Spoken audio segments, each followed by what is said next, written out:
I'm 31 years old, and I've been living with my husband, Kevin, 38 years old, for a decade. Our life used to be quite stable. Every expense was shared equally and clearly. Kevin used to be the main breadwinner, while I worked a job I loved, even though the salary was modest. Things started to shift when I moved to a new position that paid twice as much as Kevin's income. I never flaunted it or put pressure on him. In fact, I even covered vacations and home utilities. But that very stability led those around me to start treating my contributions as something to be expected. Logan, Kevin's older brother, is also 38. He's the kind of person the whole family has always had to take care of, a man who never seems to see responsibility as something that applies to him. Every time a problem arises, he blames everything around him, other people, circumstances, but never once reflects on his own faults or shortcomings. To Logan, life seems to be nothing but a string of excuses and laziness. When he first came to stay at our house, it didn't seem like a big deal. He said he'd only be staying a few days because his house was being renovated, and he'd just borrow the car for a bit. At the time, I didn't suspect anything. I thought it was just a temporary inconvenience. But day by day, those promises turned out to be empty words. A few days became a few weeks, and eventually, time dragged on into months. The entire house gradually became suffocating because of his presence. Logan never did anything. He just sat there playing video games, scrolling through Facebook, and wandering out of the house like he didn't have a care in the world. Occasionally, he'd borrow money or ask to use the car, and like clockwork, he never returned a thing. Looking back, I realized I had lent him the car countless times, and the money I'd loaned him had never been paid back. He was like a shadow that wouldn't go away, always hovering around the house, turning what used to be a peaceful space into something stifling and oppressive. At first, I didn't feel much, because I thought it was just a normal gesture of help between family. But as Logan's presence dragged on, I started to feel like I was carrying the weight of not just him, but of my husband's entire family. I was working hard, taking care of the household, but receiving nothing in return, only complaints and Logan's ingratitude. Then one day, after I got the new higher-paying job, something shifted.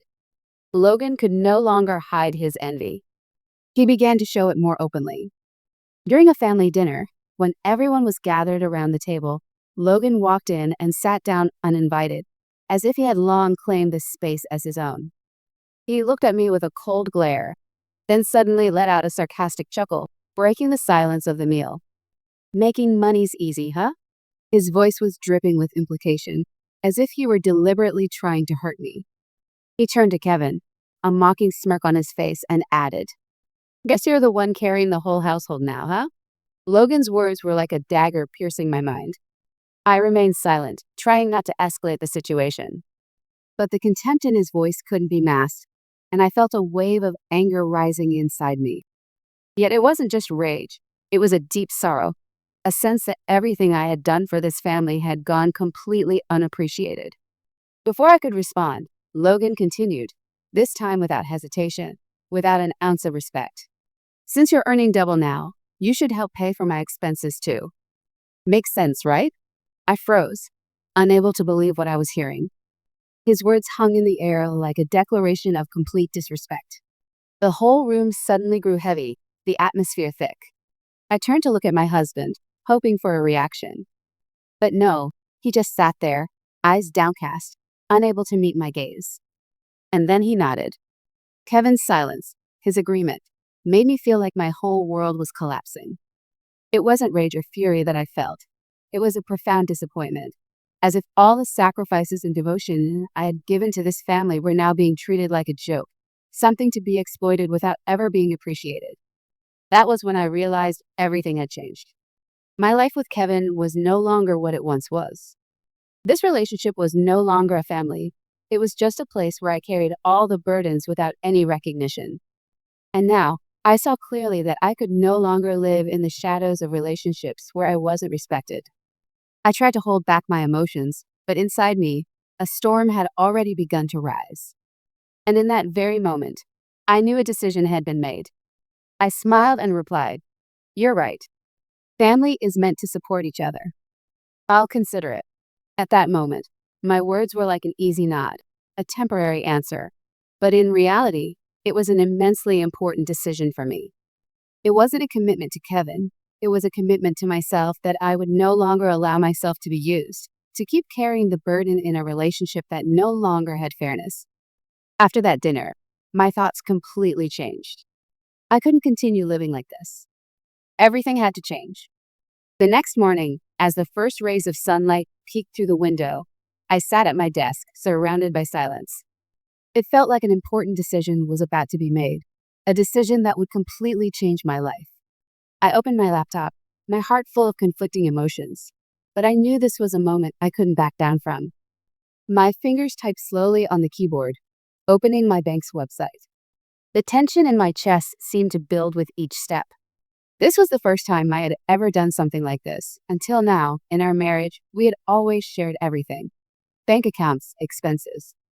But today, I realized I could no longer live in dependency and lack of control. I decided I would no longer sustain the habits that had pushed me to this edge. I started by revoking my husband's access to my personal account. My heart felt heavy, but I didn't hesitate. I only transferred a minimal amount into our joint account, just enough to cover necessary family expenses. But I no longer wanted to fund unreasonable spending. Every keystroke felt like a step away from a past I no longer wished to revisit. A sense of determination surged through me, as if I were standing at the threshold of a new life. It didn't stop there. I began reviewing our expenses from recent months. Every number, every bill that appeared on the screen pushed me to confront the truth I had been avoiding. I was shocked to realize I had paid for so many unnecessary or even meaningless things. From streaming services to gym fees, health insurance, and even bills that Kevin had left behind, I realized I had covered everything. And all that time, he hadn't contributed to a single payment.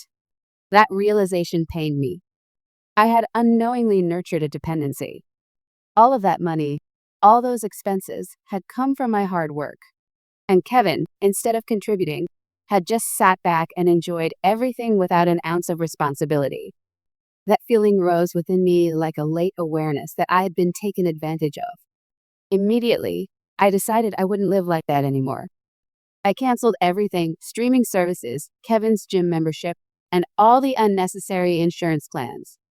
These decisions weren't just about money. They were about self-respect and regaining control of my life. I didn't want to continue a life where I wasn't respected, where I wasn't supported, where I wasn't treated fairly. I sat still, silently staring at the computer screen. Taking a deep breath, I could feel the change beginning. This change wasn't just in my bank account, it was in my spirit. A profound transformation that I had needed for a long time.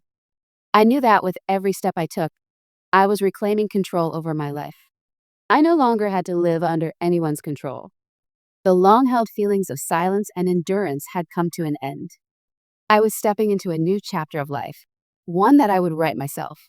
Suddenly, I realized I had lived far too long in the shadow of disrespectful and unfair relationships. But now, I would never go back. The past was behind me, and I was walking on a new path with a soul that felt light, free, and empowered. I rented a place in the suburbs, far from the city's center, for Logan.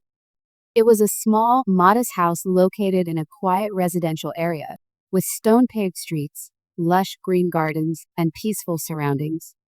Everything was perfect for someone like Logan to be kept away from my life.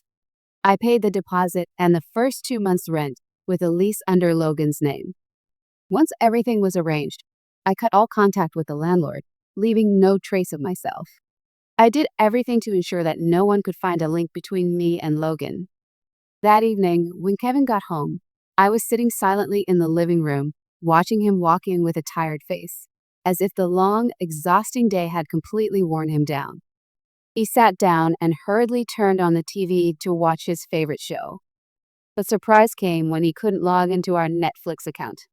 Kevin's eyes blinked rapidly as he repeatedly pressed the remote buttons, but nothing worked. He frowned and muttered, "What the hell?" A gnawing sense of irritation crept into me, but I remained calm. Kevin then tried to access the gym, but his membership card no longer worked. A surge of anger began to rise in him. He looked around as if searching for an explanation for what was happening. When he turned back, I was still sitting quietly, eyes staring straight ahead, not the slightest trace of worry. Then Kevin's eyes met mine, and confusion filled his voice. What's going on? Why did you do this? I gave a slight shrug as if it didn't matter. What I felt wasn't anger, but peace, a release from irrational burdens. I responded coldly. Don't worry, I've already arranged a place for Logan. That sentence hit Kevin like a shock. He stood frozen for a moment, eyes wide, unable to believe what I just said. He looked at the TV screen as if hoping for some kind of sign, but there was nothing. Only silence and confusion. Before he could react, Logan walked in.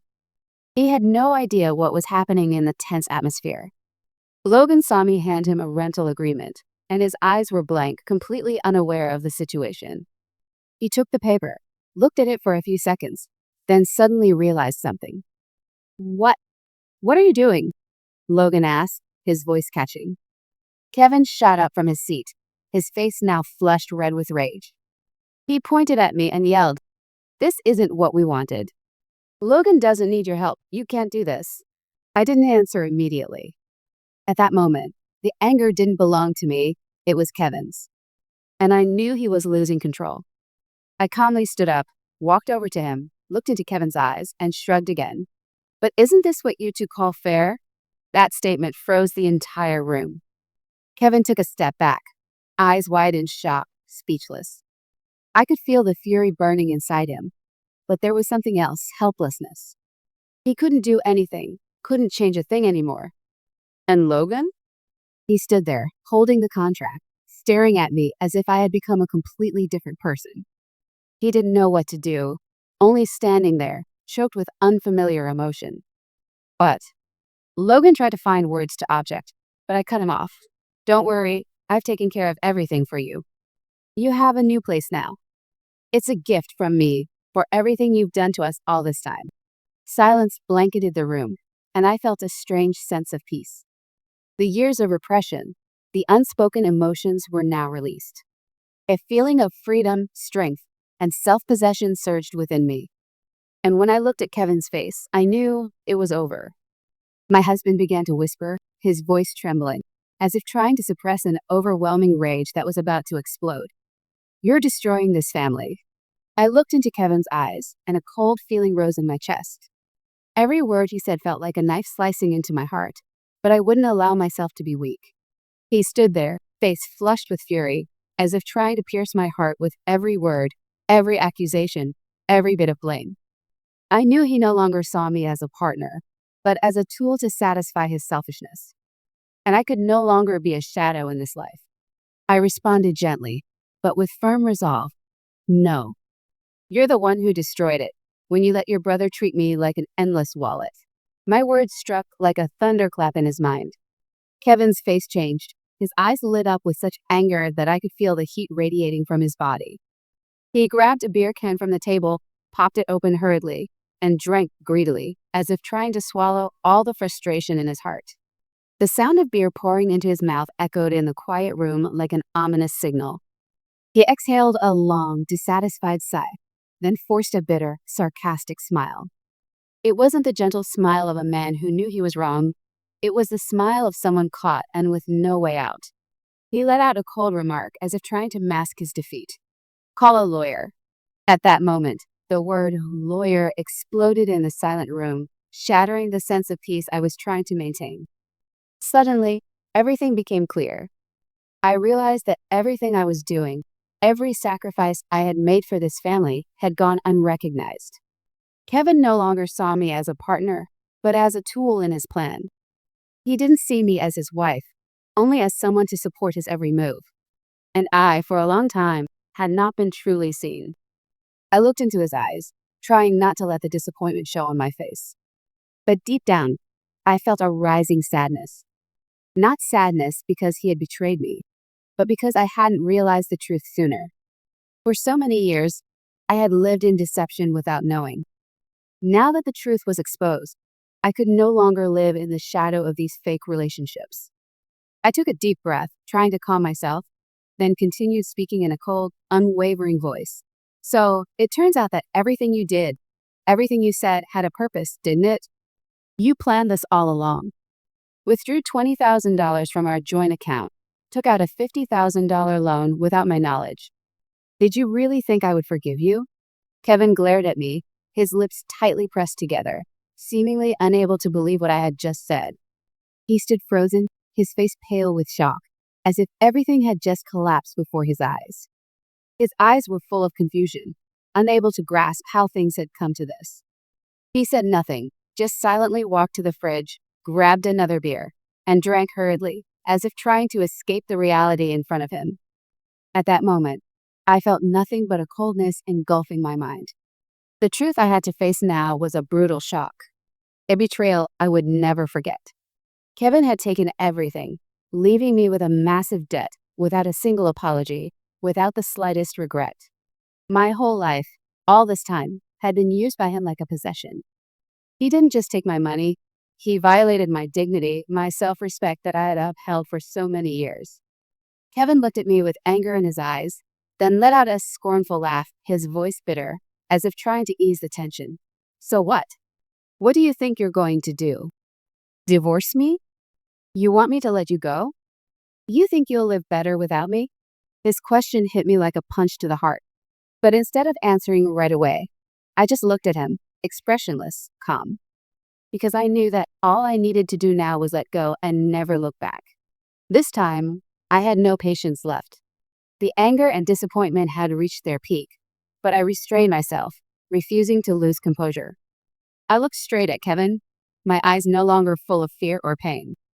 I spoke, each word soft but heavy with meaning.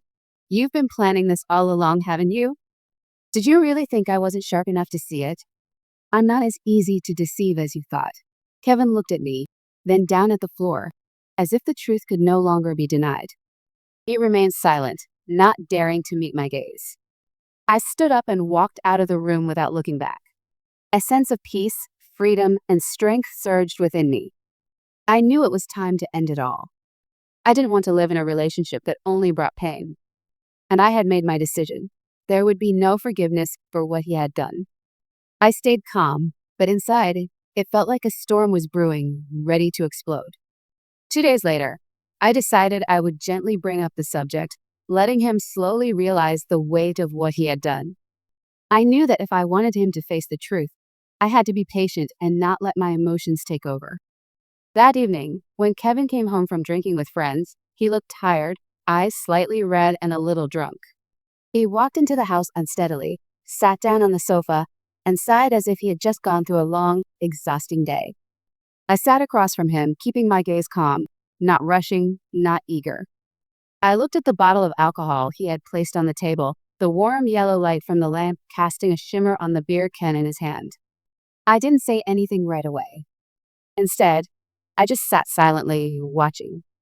After a few minutes, I gently spoke. What are you planning to do with that money? Kevin paused, slightly stunned, but only for a brief second.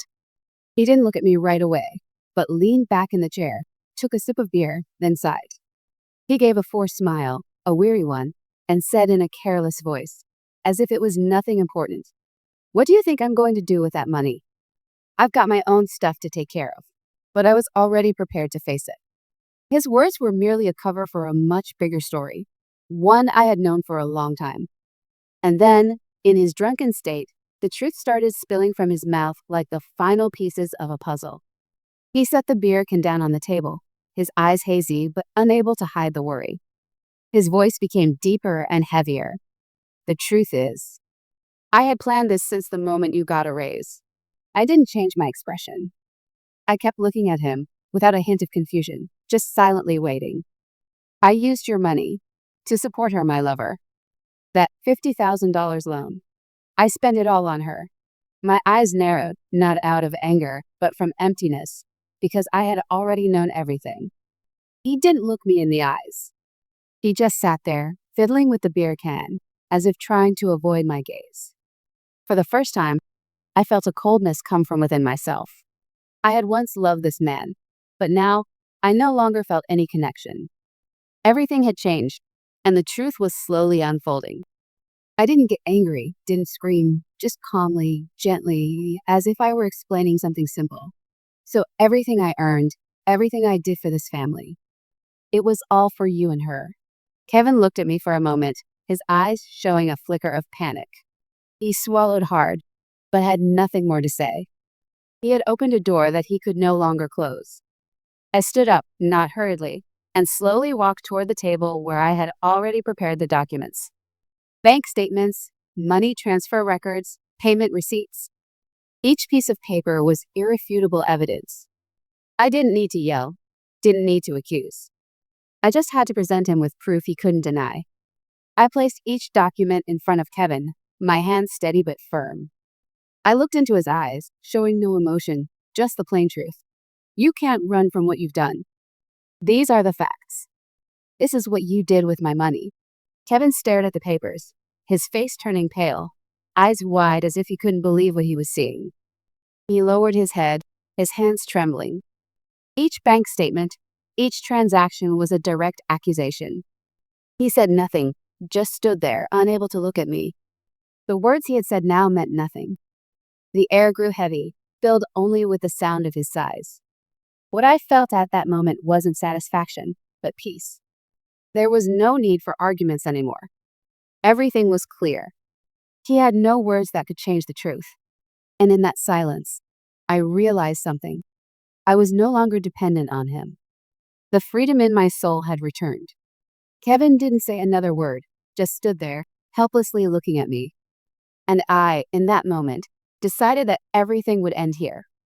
I didn't need to continue living in lies and betrayal. Now, I would take control of my life. The very next morning, I filed for divorce. No hesitation, no worry, only unwavering determination. I had prepared everything I needed: financial evidence, bank statements, receipts, and records of the debt Kevin had secretly tricked me into. Everything was clear, nothing left to discuss. All I had to do was end this relationship. My lawyer took action immediately. Within hours, the joint account Kevin and I had was frozen. He could no longer access a single dollar from it. They also began investigating the $50,000 loan Kevin had taken without my knowledge. The sense of calm I felt while watching my lawyer work was indescribable. Everything was coming to light, and I no longer had to live in the shadow of deceit. As the investigation continued, something I had long suspected was confirmed. The entire $50,000 Kevin had secretly borrowed wasn't used for the family. It was spent on his mistress. Every cent had been used to spoil her: gifts, vacations, clothes, and luxury items he never once considered sharing with me. By then, I no longer felt angry, only cold. The betrayal was too clear, and nothing could change that truth. But what was more surprising was that, when Kevin's mistress found out he had no more money, she ran. Everything she had wanted, money, care, had dried up. She disappeared the moment there was nothing left to take. Kevin now had nothing but a pile of debt and failure. He was left with nothing and nowhere to go. In the end, Kevin had to move back in with his parents, a place he once considered his safe haven to escape all responsibility. And the most ironic part is that Kevin, the one who deceived me, the one who betrayed me all this time, is now forced to ask for help from Logan, the very person he never respected. Logan, the older brother Kevin once thought was just a freeloader, is now the only one who can help him in this situation. Logan, who used to live off me and Kevin, has ended up being the one to help Kevin regain a sense of life, even if it's a poor and pitiful one. And Logan? The man who was once lazy and dependent on others has changed. After repaying me half of the debt that Kevin had left unpaid, he started looking for a job. With no other way out, he had to get up on his own and search for opportunities to change his life. Facing reality, Logan learned his own lesson, and for the first time in his life, he learned to stand on his own 2 feet. I never thought someone like Logan could change, but now he has. And me? I've taken control of my life. I am financially and emotionally independent. I no longer have to worry about supporting a deceitful husband or a useless brother-in-law. Everything has been set free. I can go to work each day with a light heart, no longer having to hide my feelings or keep my thoughts to myself. I no longer have to live under control or deception. And more than anything, I have never slept as peacefully as I do now. At night, I no longer lie awake thinking about lies and betrayals. I sleep like a free person, no longer looking back at the past, no longer afraid of the future. Every morning when I wake up, I feel reborn, in full control of everything. This change is not just about finances, but about spirit, self respect, and the strength I've regained. I realize that all I need to live a fulfilling life is freedom, independence, and peace of mind. In the end, I've learned that sometimes you have to let go of what is no longer worthy of you in order to move forward in life.